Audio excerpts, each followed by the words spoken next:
Hi, we're just going to leave it for literally one more minute. We've got about 11 that are meant to be joining. So just hold on in there and make yourself a cuppa or something just while we're waiting for others to join.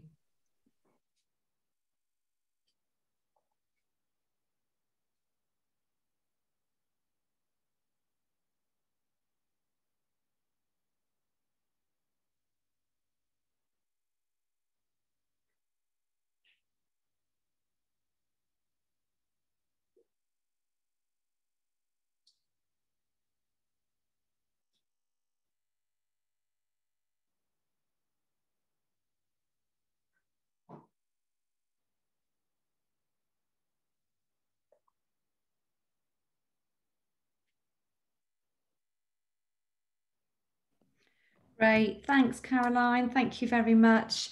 Very warm welcome everybody, thank you for joining us this afternoon. My name's Susie Pearson-Giddings and I work at St James's Place Wealth Management. My daytime role is I'm Head of Early Careers, so that's responsible for attraction, recruitment, onboarding and development of all of our early careers individuals, so graduates and apprentices, interns, etc.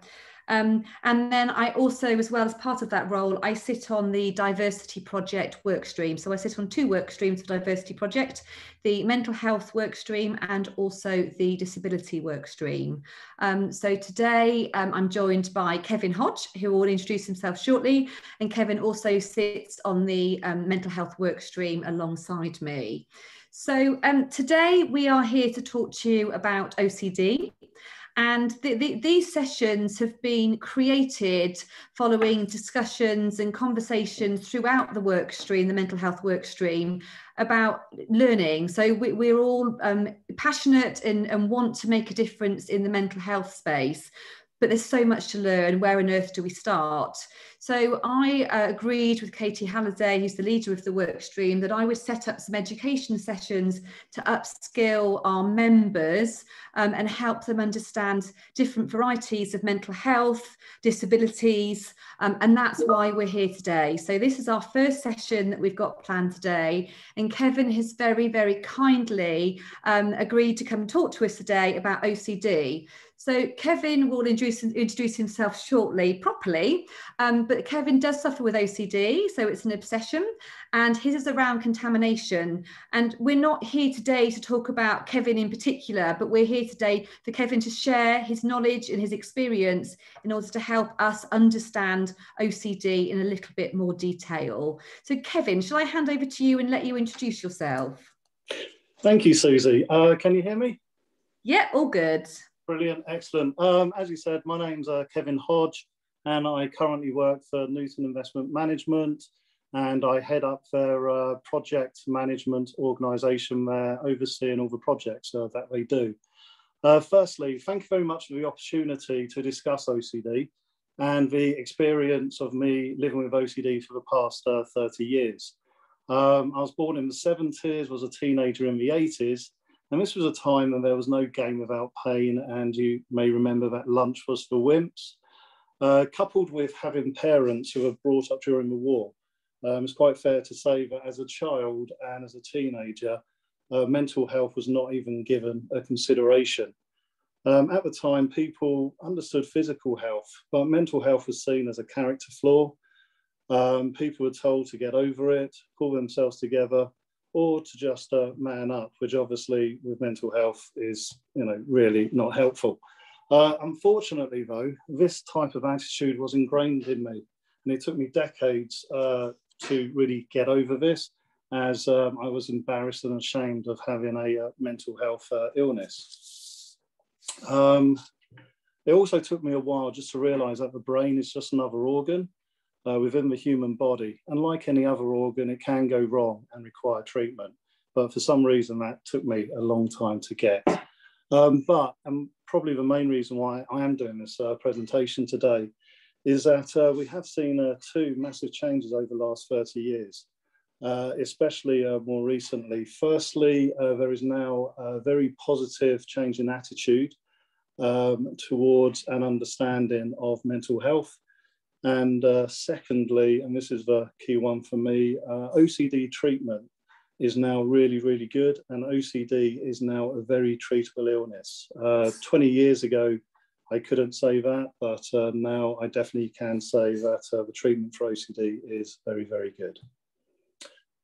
Okay, that's what I just wanted to kick off with. Do you want to run through any questions that you have, Susie? And let's see where we go.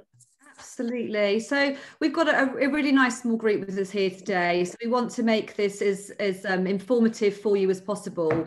So Kevin and I have got some sort of a bit of an interview format we're going to go through, and I'm going to ask Kevin a series of questions and he's going to answer those. So if you've got any questions, please do pop them in the chat, and if it's appropriate, we'll answer them as we go through. Failing that, we'll get to the end and there should be plenty of time to go through Q&A at the end of this. So just to really add that, I think Kevin has explained he's lived with OCD for 30 years, and thank you for your honesty. I think that it's quite emotive, and I can already feel it's quite an emotional subject to talk about. So let's sort of delve in a little bit more detail. So Kevin, talk to us a little bit initially around sort of the thoughts that people may have. I guess, I mean, one of the things that I got stuck with, especially, in the 80s, is if, 80s and 90s, is if you think something, then that means it must be true. And so over the years, I've looked into this and, I've come to the understanding that apparently the research says that we have over 50,000 thoughts a day. And we can't really control what we think. We can't control our thoughts. All that we can really do is control what we attach to those thoughts.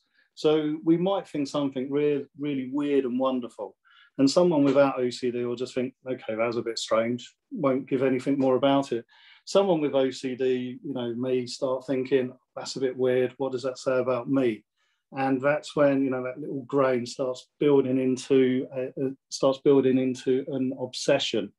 I think over the years, the two things that I've really learned is that not all thoughts are true. And secondly, feelings are not facts, but all feelings are valid, real, and allowed. But I think those two things are probably the things that have helped me most over the years. Okay. So Kevin, can you talk to us a little bit more about the phrase is OCD, so you've got the obsessive compulsive disorder. Can you just break that down for us a little bit more, please? Yeah, I can do, but probably before I get that, one of the things that you hear a lot is OCD, what it is and what it's not. So lots of people say, I'm a bit OCD. And I think the key thing around that is actually the D bit. It's the disorder. Everyone has obsessions and compulsions. It's just on a continuum. So it might be the fact that you take pride in your house looking, immaculate. That's an obsession and a compulsion. And, that's a good thing. I think, 90% of the current population is currently obsessed and compulsed with watching England, which has been brilliant. It's a compulsion for everyone to be singing It's Coming Home. And again, that's a good thing. The key differentiator is if your obsession and compulsion brings you pride or happiness or joy, it definitely isn't OCD. So if you have great pride in your house, that's not OCD. The key thing I will say is that there is no joy or happiness when you do have OCD itself. Okay. Does that make sense? Yeah, absolutely.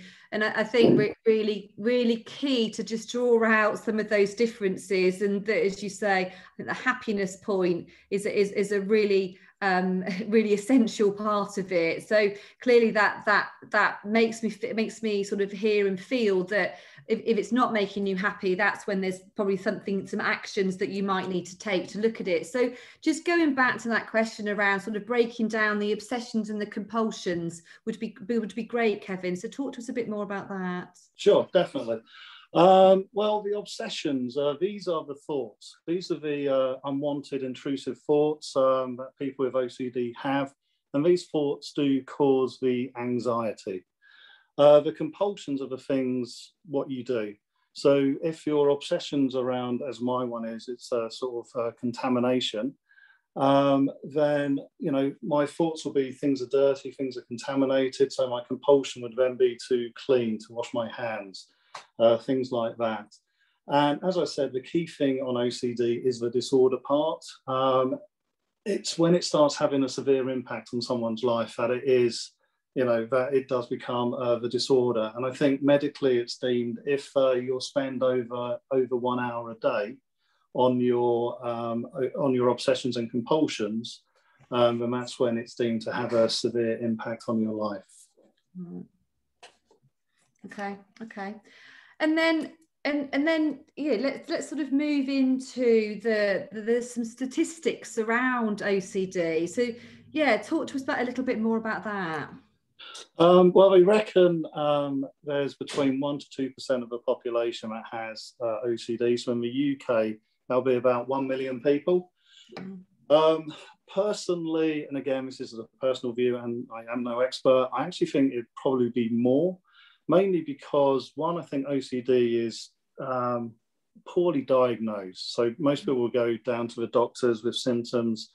They may get a diagnosis of depression, get put on SSRIs.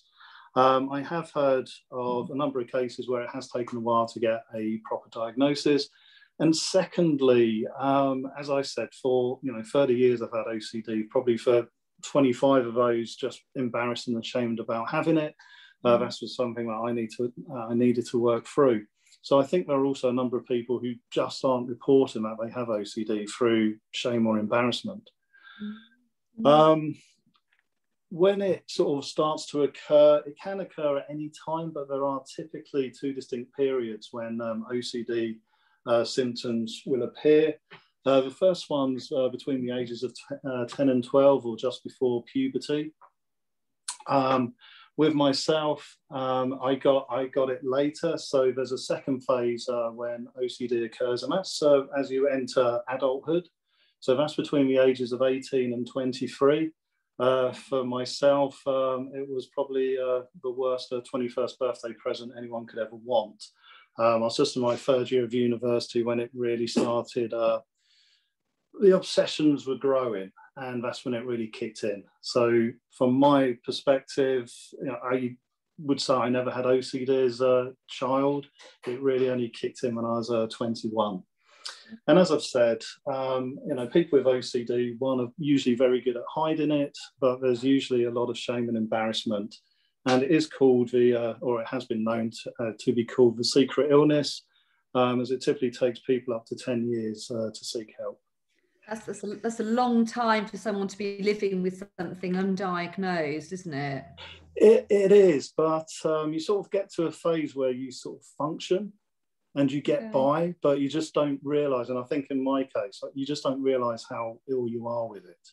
You sort of think you're doing okay, but when you step back, and when I step back and look, there are things I was doing that, I just think, if I'd got help earlier, it would have been a lot better. Yeah, absolutely. And is there any sort of definitive cause, Kevin, that's from a starting point? I mean, those ages, as you say, you've talked about between 10 and 12, so puberty, and then again sort of 18 to 23. But is there any definitive cause of OCD? Again, no expert, but my understanding is there is no definitive cause, but the thinking is around biology, personal experience, or personality. So biology, is it down to brain chemistry or genetics? It could be part of that. A number of studies point towards a part of the brain which is called the amygdala, which is part of the reptilian brain, which is responsible for fight or flight. So, and I'll get onto this later, but it's that sort of fear that keeps OCD going. From a personal experience, my father died when I was 16. That for myself was a very traumatic experience for me, and it was probably made worse by the fact that, as I said, child of the 80s, born to parents who were brought up during the war, so it was very, grin and bear it, stiff upper lip. And, at the time, you don't think anything different, but looking back, I would, have definitely wanted to have been talking a lot more when I was 16 about it. And I guess lastly, some people, if they are very neat or meticulous, or with high standards, there's a possibility that they are more likely to develop OCD. Okay. And Kevin, earlier on, you talked about, so we talked about the obsessions and the unwanted intrusive thoughts. What, I'm sure we all have intrusive thoughts at times. So can you talk to us a little bit more about what those thoughts might be? Well, this will be interesting because I'm told everyone has intrusive thoughts, and I think that's the case, but it's interesting. So examples of intrusive thoughts might be, your home's unlocked and you think there's an intruder in there, or you've left the oven on. Other ones, such as, you're driving along the motorway, does anyone ever have that tendency? What happens if I just swerve into the hard shoulder, central reservation, or swerve into traffic coming on? Other things might be like jumping off a high place, or, when you get to the train station, the train comes in, does anyone, just that fleeting thought about jumping in front of it or pushing a stranger there. I'm told that these are common thoughts. I'm not going to ask you if you've ever thought any of those. Well, just help me. I was smiling because I've driven to the train station earlier on today, and as I was coming back down the road, there was a huge lorry coming towards me, and just in that split second, I was like, what would the impact have been if that lorry had hit me? So, and it's just those split second things. And I think relating to lockdown, and we probably all can relate to lockdown, I wasn't sure whether my children actually would have survived the end of lockdown with having to do homeschooling and working full time. So I'm sure we can all relate to perhaps having those fleeting moments of intrusive thoughts. But talk to us a little bit, talk to us a bit more detail about, what the impact is of those thoughts, and what that then can sort of lead on to. Yeah, I mean, as I said, as I've been told, and I do believe that everyone has intrusive thoughts. Someone, such as yourself, might have an intrusive thought and go, that was weird, that was strange, move on. With OCD, what happens is people with OCD, still have these thoughts, but one of them, for some reason, one particular one breaks through and it just grows. And I think that's how OCD works. I think I've probably described it to someone before. It's like a fox running around a chicken coop, with all these intrusive thoughts, just looking for the one that just has traction, that just, gives you the fears and, makes you scared. And that's the one that really drives through. And that's the intrusive thought that the individual with OCD attaches meaning to. And that is really the trigger. So, typical obsessions and compulsions, as I said, myself, I suffer from contamination OCD. But again, contamination OCD covers loads of things. It covers dirt, it covers germs, it covers asbestos, it covers chemicals, it covers, diseases. And, and the thing is with OCD, you'll only focus on one particular point.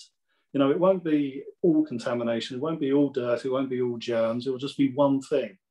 And I think that's what makes OCD quite a lonely illness, because it is so unique to the individual. And as I said, contamination OCD is probably the main one, but that only covers, I think it's around 30% of cases. Yeah. So I could go to an OCD support group, there might be 30 people there, of which, 4 or 5 may have contamination OCD. And even then, it's quite hard to speak to them to find that commonality as to how that all works. But, obviously, if someone has contamination OCD, then what you'll probably find is that they have excessive washing and cleaning. So they want to clean their hands, wash their clothes, clean the house. Other typical ones are looking at order and symmetry. So these individuals might have to have everything completely lined up, or when they go through a door, have to have a certain touch and pattern, like touch a door frame 3 times would be their compulsion. Other ones might be, you find it hard to throw out useless or worn possessions. And this is where your compulsion would end up being hoarding. So you've probably all seen the houses on telly where, there's just boxes stacked up to the top of a roof. There are multiple ones. We're just going to run through another 2. So your OCD may be that you are worried that things aren't safe. So it may be before you go to bed, you have to check the cooker 10, 20, 30 times, check all the locks on the door, check the windows. And, there you're spending a lot of time doing all this checking. And I think the final one I'll mention, and this would have used to have been called hypochondria, is extreme concerns around health or dying, where if you notice anything on your body, you'll instantly Google it, and get all the information. 90% of it will not be relevant, but then, you feel as if, whatever you have is going to cause you serious illness or to cause you to die. So that's known as a health anxiety now. Yeah. Wow. Does that make sense? Yeah, absolutely. Yeah. Perfect sense. And I think that, as you say, it's so varied, and I think there's so many elements of what you've talked about that's relatable, I think, to all of us. But I think the difference and the breaking it down is, what are the thoughts, and then actually what do you do about those thoughts? But then it's the impact that it actually has on on an individual, and it's that the pattern you talked about, and the constant checking that then effectively becomes the disorder. Is that right? It is. I mean, it's a compulsion that you can see. So in that example, the individual could be spending hours, and in some extreme cases, people are, so much so that they can't get a job because it takes them 2 hours to leave their house. So as soon as they're ready to go to work, check the cooker, check the lights, check the windows, have to, and then they're not comfortable doing that, so they have to do it again. And it just takes so long until finally they leave the house and then have to check the door, recheck the door. And that's where it becomes a disorder part, because it takes up, more than 1 hour a day. And obviously it's not something anyone really would enjoy to do. Yeah, absolutely. Okay, so talk us through, Kevin. I'm guessing that there's maybe a cycle, that there's a trigger, and then there's sort of an area or a cycle you move through. Can you talk us through that in a bit more detail, please? Yeah, sure. There is something called the Ocd Vicious Cycle, and this is the only commonality across everyone who has OCD. So first of all, there's a trigger. So say for myself, or say for an example, that trigger is, say, the obsession is around make up dog poo or something. So, the thinking is, within dog poo, there's all the bacteria, the worms, etc. And I think in extreme examples, if you got it inside your body, then you could go blind. So say that's the obsession. Then, say for example, there's always a trigger. So that trigger could be, if I'm, say, in the office or someone's in the office, I think my shoes have been in dog poo, for example, and I've trod on a piece of carpet and my brain's told me that piece of carpet is now contaminated. And let's say my new boss walks in, treads on that piece of carpet. Okay, my obsession is now saying, okay, that my boss's shoes are now dirty. Yeah. And within me, that would be causing, fear and anxiety, especially if the boss then walks up to me and says, "Oh, hi, I'm new, can I shake your hand?" If he's then been, touched his shoe. And so from an OCD perspective, you'll be there thinking that the contaminations come from the shoe to his hand, and, that individual then wants to shake your hand. Now, I say that causes anxiety and fear. Probably the best example I can give for that is, it's not just a little bit of fear. Probably the closest thing I can relate it to is if you've ever been on the beach, nice hot summer's day, and your kids are young, say 3 or 4, and you know how you get distracted for about 5-10 seconds, you look away and you look back and your children aren't there. Mm-hmm. It's that instant, basic gut fear that really tells you something bad is happening, and that triggers the whole fight or flight response. So in this case, if I'd, the boss touched his shoes, shaken my hand, I've gone through that anxiety. I probably, obviously try and, shake their hand, but then you feel contaminated. So you then have to do your compulsion, which in this case would be to wash your hands. I don't think I explained that as well as I could have, but does that make sense? Absolutely, and I think that, you know, obviously, Kevin, we've chatted before, but I was really quite taken aback at the extreme feeling that you would have on such a regular basis with that anxiety. And as you say, relating it back to whether you're on the beach and your child goes missing, or if you've got animals, or you're looking after, you know, people or family members, and it is that split second of, my dog was there a minute ago and they've gone, where are they? You have that fear, that dread inside you. And I think if that's the dread that you have, it must be exhausting to have that on a regular basis, daily or hourly. I agree. You know, joking aside, I think it has slightly aged me a bit earlier. As I said, only 25. Yeah, no, 50. Definitely, as I said, they talk about it being, you know, driven by the amygdala, and that's, you know, part of the primitive brain that's meant to protect us. You know, so it is very much that massive adrenaline rush when you're scared, and that's what causes such the big reaction. And that's what I said, I think, at the beginning of this. You know, one of the key things I've taken away is that all thoughts are not facts, and all feelings are not true. Because the thing is, and the worst thing about OCD is, you know what you think is not real. Yeah, you know that it's irrational. But, you know, when your whole body is basically saying there's a lion in front of you and you need to run away, it's quite hard for your brain to be able to process that, because your body is just in complete fear. No, it makes perfect sense from an understanding perspective with that analogy. So, Kevin, we're on the call. We're all involved in the mental health work stream. I'm sure many of us are mental health first aiders and have got experience of dealing with sometimes some very difficult and complex situations as a mental health first aider. What should we be looking out for? What are the signs going to be that we should be, you know, not calling out to individuals, but just perhaps understanding, seeing those things that we should perhaps start to, I suppose, raise wherever that might be, but raise that with either HR or with the individual, or just understand it? It's a very good question, and unfortunately, there's no simple answer. Majority of people with OCD have learned how to hide it well. You might just notice that things are slightly different. You know, I'll run through a couple of examples with myself in a minute, but I'd say if you know someone well and they're just beginning to develop OCD, then you'll notice they will be becoming quite withdrawn, may ask you for a lot of reassurance about one particular area, you know, and they will be, you know, a lot more anxious in how they behave.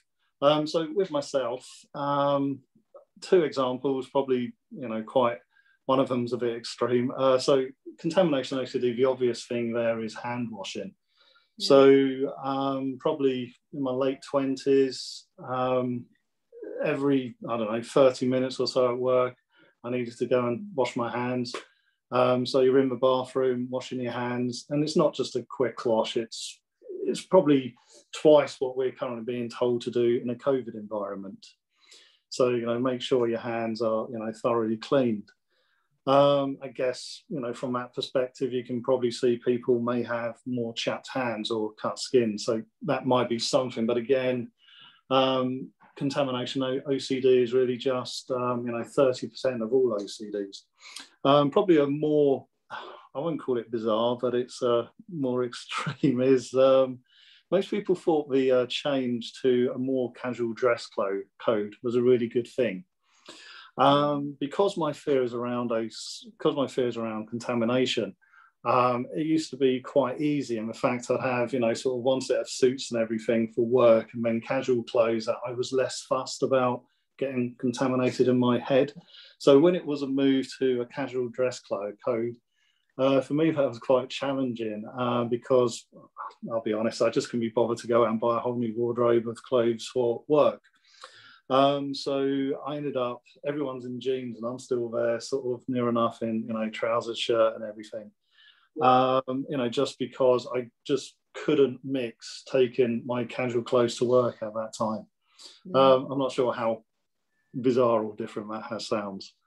No, and I think it raises a number of questions that going through COVID and now going back to the office in terms of, one, as you say, around your particular position, but I think many things in terms of mental health and people coming back to the office and how sort of people feel about the return to the office, having been at home for such a long time. So no, it absolutely makes sense, and I think, again, interesting to have some signs to look out for in terms of changes of behaviour that we might see.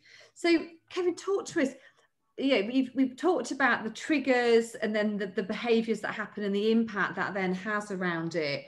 What sort of key, it's like, I feel like a cycle, that the OCD, what keeps it going? What feeds it? Yeah, I hate to say this, but in some ways, OCD is a perfect illness, because what someone would do rationally keeps the OCD going. So, keep it simple. Go back to the obsessions around dog poo, and the fear is that because of a roundworm in the dog poo, it makes the individual blind. So let's say, I've just walked into the room, I've looked at my shoe and there's dog poo on it, yeah? So, the first thing you might want to say to yourself is, okay, I know this is irrational, I'm going to try and stop the thought. I don't know if you've ever tried to stop thinking about something. Because all you end up doing is spotlighting. And so when you try and stop that thought, all you do is spotlight that thought, and so you're actually thinking more about it. Yeah. But, a rational person might say, right, I'm going to try and stop that thought. The hardest one, I think, as to what keeps it going is the individual believes that thought. So they believe the strong connection between, in this case, dog poo and going blind. And that's the hardest one to break. And it's because you always have that little bit of doubt in your head. I think I was Googling this earlier, and it says that, a dog poo has something like 1 million of these roundworm eggs in it. And so you're there thinking, well, I could have, cleaned the whole floor. Yeah, but it's got 1 million eggs, so there might be one remaining. Yeah, and it's always that it's the fact of dealing with uncertainty. You can never be 100% in anything, but your OCD is telling you that you have to be. Probably another one would be, because you're trying to stop thinking about it, you're actually thinking about it more. You're going to be, with your friends, seeking reassurance. So, was that dog poo down there? Did you see if I trod in it? And it's that reassurance. And again, you're just pushing it and you're just thinking about it more. And I think, if you had walked into a room and you thought it was on your shoes, you'd probably, any rational person would probably clean the carpet, clean the shoes, clean their hands. But, obviously, if you keep doing this, then your brain, then every time you wash, you're telling your brain that something is contaminated. And so it just perpetuates from that. And what happens in a lot of situations is people just avoid things. So say there was a room, that, I thought was really contaminated, then, potentially people can then go and just close the door on that room, and people's lives just shrink and shrink and shrink. Yeah. That's probably a lot to run through. I just want to say, is there anything you'd like me to clarify there or run through? No, I think that I've just dropped into the chat, actually, in terms of questions. Okay. If anyone sort of questions, I think at this point we've talked a lot. You've talked us through the obsession, the compulsions, the behaviours that we see. the disorder itself. We've talked about what keeps it going, what drives it. We've talked about the different types of disorders.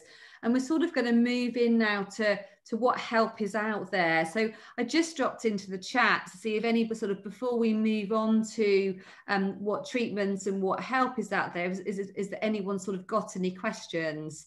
So thank you, Michael. Michael's just popped one in. So firstly, thanks for sharing. Would love to hear more about those triggers of 10 to 12 and 18 to 23. Any thoughts as to why? Very good question. As I said, no expert on this. My personal opinion is, as we go through puberty and up to 21, we have very different growth spurts. So it's not just in puberty. I think you get another burst at 18 and 21. I think, at that time, your brain is still growing. The structures are still forming. And I think that, as well as how your personal experiences have been, through those ages, are the possible causes of it. That's the best I can do there. I think there are just certain points where you're more malleable to these types of things happening. Yeah, just more generically, Kevin, how do you think COVID will have impacted those that have lived with OCD or living with OCD? What's your thoughts on that? That was a big question, I know. Yeah, no, that's a really good question. And I went to a support group in London probably February last year, just when COVID was kicking off. As I said, there's probably about 30 people there. And I think what interested me the most was, out of that 30, probably only 6 said they were obsessively concerned around COVID. I mean, I myself, yes, I am concerned. I'm worried about it, but not to it, but probably the same level as you are. You're concerned. You do all the sensible things, which in my case I've been doing most of my life anyway. So the excessive washing and all that stuff. I do think some people will be really impacted by it. So as I said, there's 6 individuals in the group, and quite possibly there will be a new OCD theme, which could be based around COVID, possibly. Because, I think there are ones around CJD and AIDS and HIV, etc. Yeah, and I think it's a really interesting point, because I've got children, and the lockdown for everybody, and the constant, if you go out, put your face mask on, or make sure you wash your hands, or your hand sanitizer. We've done that for a long period of time now. There's going to be some impact that we don't know what the outcome will be, but I think we're going to see something that comes out of it. So I think it will be interesting and to understand what that sort of looks like in the future. So no further questions at the moment. So Kevin, let's sort of move on to what can we do? What treatments are out there? What medically is available to help people through this disorder? Yeah, and as I said, this is the really, really good news. As I said, I sort of developed OCD in 1992, it was. And at the time, there was little or no therapy about. The therapy that there was what they call, I think it's called psychoanalysis. So it just looks at your past. And with OCD, that is typically pretty useless. So now there is really good therapy. The key, the therapy is based on 3 things. So it's cognitive behavioral therapy, exposure response prevention, and medication. So cognitive behavioral therapy, which I'm going to call CBT, or else I'm just going to get tongue-tied. That looks at the link between what you think, what you feel, and how you behave. So someone with OCD has this very sequential thinking, which is, I think something that causes me to feel this, and therefore I have to behave like I have a thought something's contaminated, I feel contaminated, dirty, I've got to wash my hands. So what a good therapist will teach you to do is, say that's thinking in theory A, we're going to teach you to think in theory B, which is, when I think these thoughts, instead of my immediate reaction being, this is contaminated, it's, I have an illness, which I have an unwellness where I think that things are contaminated. This is my brain telling me, faulty facts. And it just gives you that minute or, sorry, not minute, but millisecond just to change how you behave. So that's the first good thing. The second thing is called exposure response prevention, which is ERP. So this is working through a hierarchy, and I always think of it as a Nike approach, which is just do it. So the example I gave around dog poo. So, it might be, can you look at a picture of dog poo? How do you react to that? And then after that, it might be, can you see someone on the street? And after that, it might be, go to the joke shop and buy joke poo to hold in your pocket. And it's just getting you to face your fears, basically, but just doing it in a stepped approach. Finally, there's medication.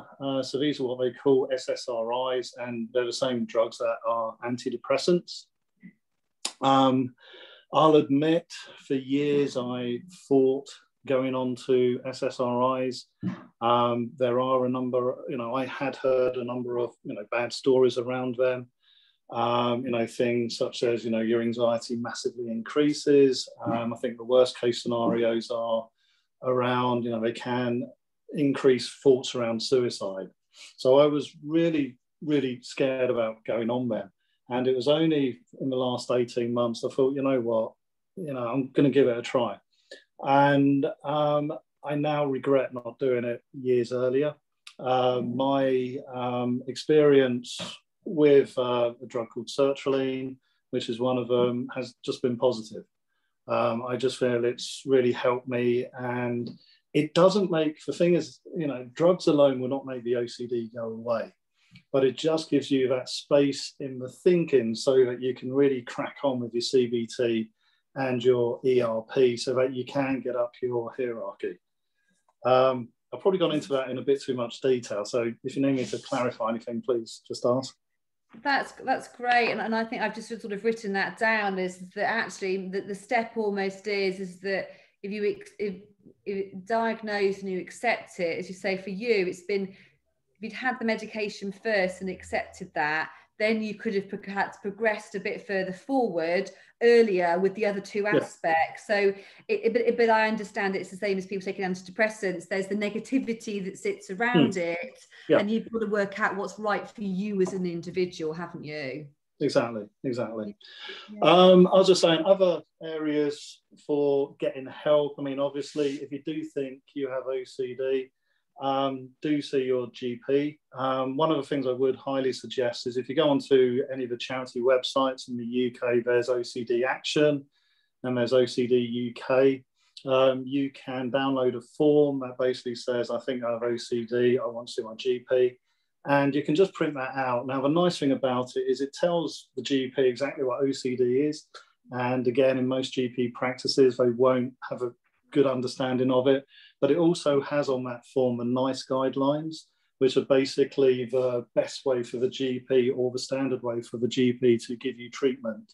And it just really signposts the GP as to how to help you the best.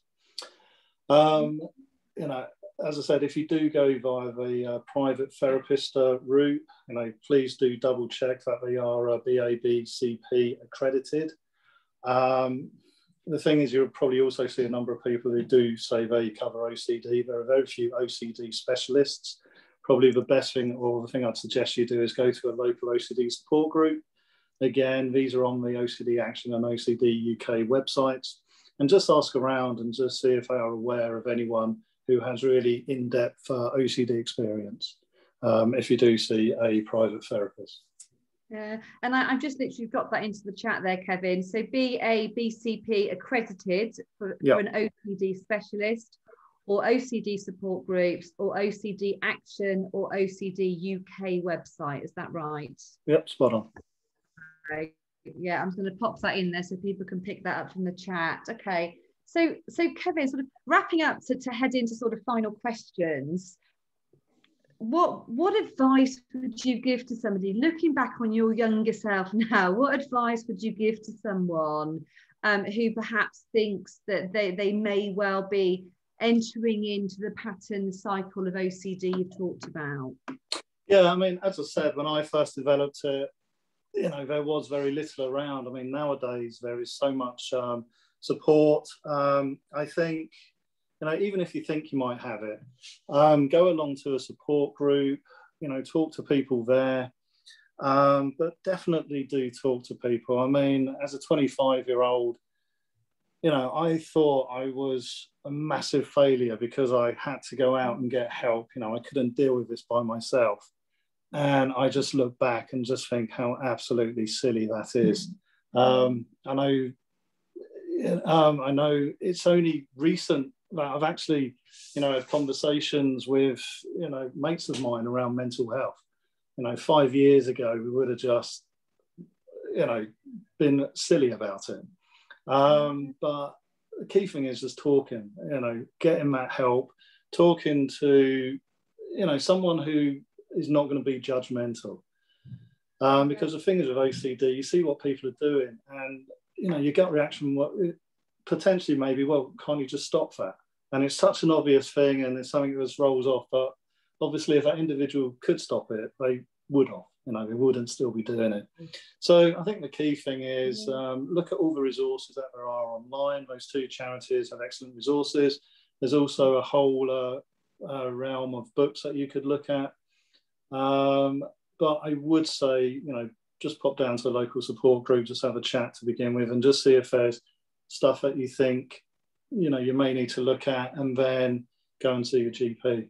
You know, and just start the ball rolling, because the sooner you get good treatment, and the treatment now is very good, the sooner you can get back to a level of, the more you can reduce the OCD that you have in your life. Yeah, great. Okay.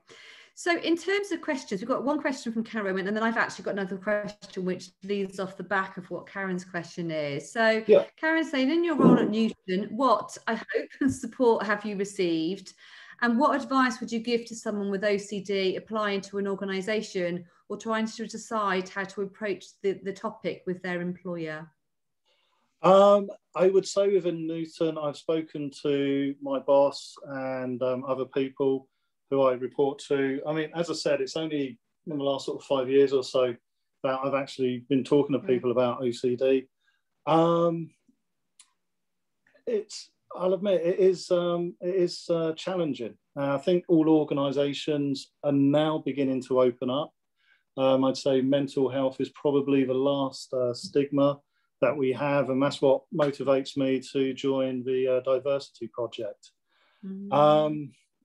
I would hope that all serious employers would now, you know, see mental health just, you know, for what it is. You know, in one aspect, you know, I struggle in some areas, but in other areas I completely excel, you know, and I've had that, you know, throughout my career. I will admit it is probably one of the reasons that prevented me from getting help in my 20s and 30s. At the time, you know, I was really career driven, had, you know, regular promotions, and I was scared of that being on my medical records. That was a reason, but all that has moved forward now. So I probably haven't answered your question very well, but I would say it's a million times better than it was, and it is all moving in the right direction. Yeah, absolutely. No, I think you absolutely have answered it, Kevin. And what advice would you give to all the employers that are online today? What would you think? If there's one thing that you could get all of us as employers to change, looking at OCD, what advice would you be giving to us to go away and look at to change? Probably not change per se. I think the mental health first aiders are excellent. I would just say have those across the business, because, you know, OCD is what, 1 to 2% of the population, but we know that 1 in 4 are going to have suffer from a mental illness or have a mental issue somewhere throughout their lives. So I would just say, just continue the journey, make sure you have mental health first aiders, and, you know, just make sure that, you know, bosses are, you know, sensible, because I think the worst thing for me is talking to someone who instantly makes a judgment. You know, it's having those non-judgmental conversations, because at the end of the day, you know, we're all, you know, great and weird and wonderful people. You know, we're all humans. We all have stuff that we're good at. We all have our challenges, and it's just, you know, moving forward and accepting people for the person that they are, and, you know, not trying to pigeonhole anyone or be judgmental. Great advice. Okay. Great advice.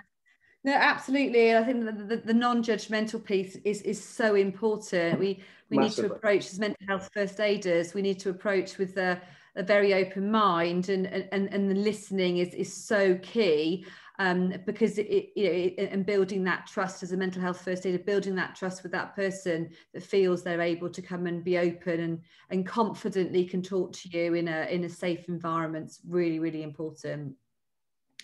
Kevin, yes. We've got no further questions. If anyone's got anything that they want to add or want to ask, please do pop in the chat. But I would just really like to end with a massive thank you to you. It's been a really, really interesting discussion. I think hugely inspirational that after 30 years, you're now willing to share your story and share a challenge that you've lived with, but actually, touching people we have done today and talking to people, it's about trying to drive change and make other people's lives easier and better to go and seek that help. So thank you for your honesty. It's greatly appreciated. This has been in a very small group, and we have recorded this. So Kevin and I are going to go away and watch it, and then we're going to decide whether or not we share it more widely. But this is absolutely about trying to reach the individuals to make their lives more manageable, raising awareness of OCD, to make sure that all of us in our organisations can drive that change. So, Kevin, thank you, much appreciated. I was going to say thank you very much. Is there anything further you want to add at all? Just if anyone has any questions, you know, feel free to send them through to. I don't know if Caroline's collating anything, and more than happy to answer them afterwards if someone's got any questions that they just didn't want to raise today. Brilliant. Well, thank you so much. Caroline, thank you for organising, much appreciated. So I think everybody else, we're done. That's the wrap. So Kevin will stay online and just catch up at the end, but thank you everybody else for your time. Thank you. All right.